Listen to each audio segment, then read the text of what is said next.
नमस्कार छात्र मित्रों, मैं Shri M B Patil sir, Shri Shivaji Vidyalaya Mahagaon, तहसील गडिंग्लज, जिला कोल्हापुर, 10वीं हिंदी लोक भारती के अंतर्गत पाठ्यपुस्तक में रखी गई दूसरी इकाई की चौथी कविता, जिसका नाम है छापा, जिसकी विधा है हास्य व्यंग्य कविता और जिसके कवि है ओम प्रकाश आदित्य। यह कविता आज हम पढ़ने जा रहे हैं, इसका अध्ययन हम आज की इस वीडियो में करने जा रहे हैं। तो सबसे पहले हम छापा कविता, जो हास्य व्यंग्य कविता है, इसके कवि ओम प्रकाश आदित्य जी है, उनका संक्षिप्त परिचय सबसे पहले हम देखेंगे। ओम प्रकाश आदित्य जी का जन्म सन 1936 में गुरुग्राम नामक गांव में, जो हरियाणा राज्य के अंतर्गत आता है, उस गुरुग्राम में उनका जन्म 1936 में हुआ। उनकी मृत्यु 2009 मध्य प्रदेश राज्य के भोपाल इस नगर में हुई। परिचय उनका थोड़ा सा इस प्रकार से है। ओम प्रकाश अर्थात आदित्य नाम से हिंदी साहित्य में उनको जाना जाता है। तो ओम प्रकाश आदित्य हिंदी की वाचिक परंपरा में हास्य व्यंग्य के शिखर पुरुष होने के साथ साथ छंद शास्त्र तथा काव्य की गहनतम संवेदना के पारखी थे। अर्थात इसका अर्थ है कि वे वाचिक परंपरा में, अर्थात ओम प्रकाश आदित्य जी के साहित्य का वाचन करने वाले अनेक सारे साहित्य प्रेमी लोग हैं, जो उनके हास्य व्यंग्य से भरपूर ऐसी कविताओं को पसंद करते हैं और इतना उनको चाहा है उनके चहीते साहित्य प्रेमियों ने कि वे हास्य व्यंग्य के शिखर पुरुष माने जाने लगे हैं। छंद शास्त्र का तथा काव्य की गहनतम संवेदना के पारखी भी आदित्य जी को माना जाता है, समझा जाता है। आप यानी ओम प्रकाश आदित्य जी हिंदी कवि सम्मेलनों में हास्य व्यंग्य के पुरोधा थे। अर्थात हास्य व्यंग्य के अर्थात आदर्श माने जाते हैं। हास्य व्यंग्य के अर्थात उनको साहित्य प्रेमी या कवि हो, हास्य व्यंग्य कविताओं का लेखन करने वाले कवि हो, साहित्य प्रेमी लोग हो, उनको अर्थात सबसे प्रमुख स्थान देते हैं। उनको अर्थात प्रथम स्थान से आदर्श अपना मानते हैं।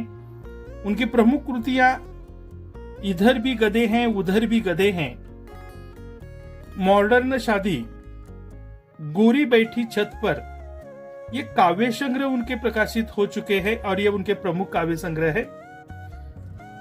ये जो कविता है, ये कविता छापा, उनका अध्ययन करते समय सबसे पहले हम छापा कविता का प्रारंभिक परिचय लेना जरूरी समझेंगे। तो इस कविता की सबसे बड़ी विशेषता बच्चों यह रही है कि इस कविता में कवि ने समोच्चारित भिन्नार्थक शब्दों का प्रयोग किया है।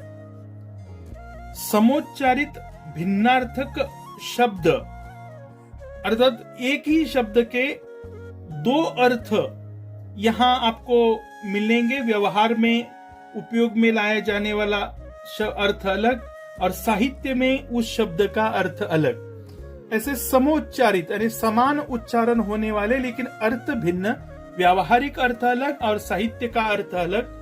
तो इस प्रकार से समोच्चारित भिन्नार्थक शब्दों का भरपूर प्रयोग इस कविता में हमें देखने को मिल रहा है। जैसे कि उदाहरण यहाँ एक दिया है मैंने, सोना। सोना शब्द का व्यवहारिक शब्दकोश में अगर आप अर्थ ढूंढेंगे तो सोना का अर्थ है एक कनक, यानी कीमती मूल्यवान चमकीला धातु, यानी कनक कहते हैं उनको, सोना। और सोना शब्द का साहित्य में अर्थ होता है बच्चों नींद। सोना यानी नींद। देखो, सोना शब्द का एक व्यावहारिक अर्थ है कनक और सोना शब्द का साहित्य में अगर हम अर्थ ढूंढेंगे तो अर्थ है नींद। तो ऐसे सोना उच्चारण समान, अर्थ भिन्न। स्वर्ण, स्वर्ण यानी सोना, व्यावहारिक अर्थ। और सुवर्ण उच्चारण समान होता है, स्वर्ण सुवर्ण। सुवर्ण शब्द का साहित्य में अर्थ है सुंदर अक्षर। स्वर्ण का अर्थ है सोना, सुवर्ण का अर्थ है सुंदर, साहित्य में सुंदर अक्षर।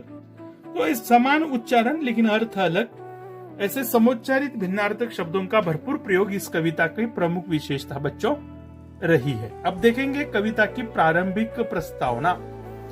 कवि क्या कहते हैं, देखो ये जो कविता है हास्य व्यंग्य कविता है, और इस हास्य व्यंग्य कविता में कवि ने आयकर विभाग के छापे के माध्यम से, अर्थात आयकर विभाग यानी इनकम टैक्स डिपार्टमेंट, अर्थात वह अधिक उत्पन्न जिनका होता है, जो लोग जिनका शासन मर्यादा से भी जिनका वार्षिक उत्पन्न अधिक होता है, उन पर कर बिठाती है सरकार।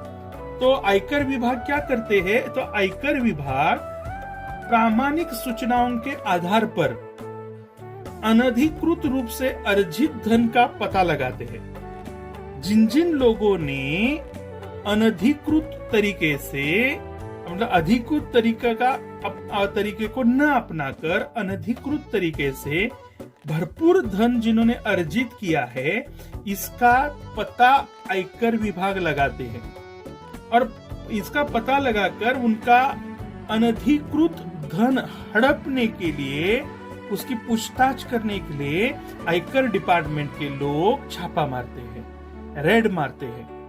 तो इस कविता में कवि ने आयकर विभाग के छापे को एक माध्यम बनाकर आम आदमी की आर्थिक स्थिति क्या है हमारे भारत में, आम आदमी की आर्थिक स्थिति का और छापा मारने वाले लोगों की कार्य प्रणाली को दर्शाया है।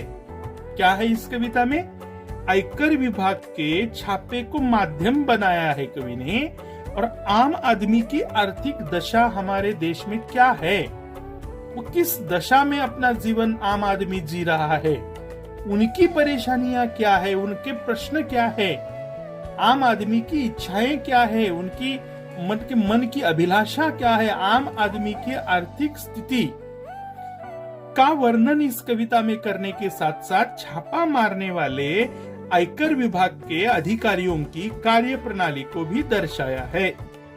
कवि द्वारा किया गया छापे का यह वर्णन जो इस कविता में है, वो वर्णन व्यंग्यात्मक हास्य उत्पन्न करता है, व्यंग्य निर्माण करता है, उपहास निर्माण करता है, जिसका अध्ययन हम इस कविता में करने जा रहे हैं।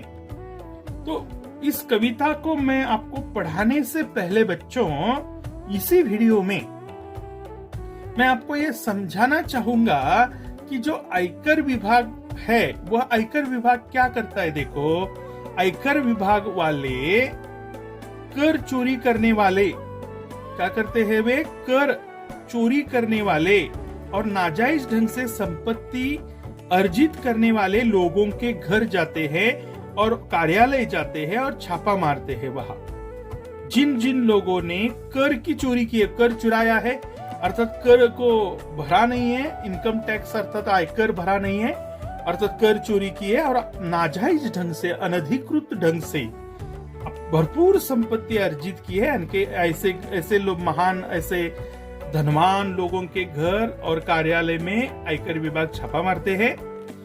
यहाँ कवि के घर पर भी छापा पड़ा है, कवि के घर पर भी छापा पड़ा है। तो कवि ने क्या किया है, अधिकारियों ने उनसे जो वस्तुओं की मांग की है, उन वस्तुओं को साहित्य में इस्तेमाल किए जाने वाले शब्दों से जोड़ा है। साहित्य में जिन जिन उन शब्दों के अर्थ होते हैं, उनके साथ उनकी गई मांगी गई वस्तुओं को जोड़ाकर व्यंग्योक्ति निर्माण करने का, हास्य व्यंग्य निर्माण करने का यहाँ प्रयास किया है। और यही कविता की खासियत है जो हम अगले वीडियो में देखने जा रहे हैं। तो इस वीडियो में आपको मैंने छापा कविता का अर्थात कवि परिचय और पाठ्य परिचय आपको कराया है। आपको आगामी वीडियो में मैं आपको ये कविता का अध्यापन करूंगा। तब तक के लिए आपका दिन शुभ हो, मंगलमय हो। धन्यवाद।